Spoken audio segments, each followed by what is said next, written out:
న్యాయంగా నాకేం లభిస్తుందో దాంతో నేను తృప్తి చెందాలి.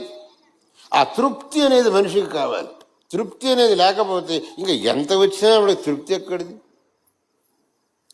చేతిలో 1 రూపాయి ఉన్నవాడు నాకు 10 రూపాయలు దొరకాలి అనుకుంటాడు. 10 ఉన్నవాడు 100 అంటాడు, 100 ఉన్నవాడు 1000 అంటాడు, 1000 ఉన్నవాడు 10,000 అంటాడు, 10,000 ఉన్నవాడు 1,00,000 అంటాడు, 1,00,000 ఉన్నవాడు 1,00,000 అంటాడు. ఎక్కడ వాడికి తృప్తి అనేది ఎక్కడుంది? తృప్తి అనేది లేకపోతే ప్రతి ఒక్కడు దరిద్రుడే. తృప్తి అనేది ఒకడుంటే ప్రతి ఒక్కడు శ్రీమంతుడే. ఆ తృప్తి అనేది ముఖ్యం, డబ్బు ముఖ్యం కాదు. కాబట్టి ఆ తృప్తి అనేది కనుక నీకు ఉన్నది అనంటే నువ్వు అన్యాయమైన మార్గానికి పోవాల్సిన పని లేదు. న్యాయ మార్గంలో ఉండు చాలు. కొంతమంది లేదండి నేను పెద్ద దేవాలయం కట్టించాలనుకుంటున్నాను, మరి దానికి చాలా డబ్బు కావాలి.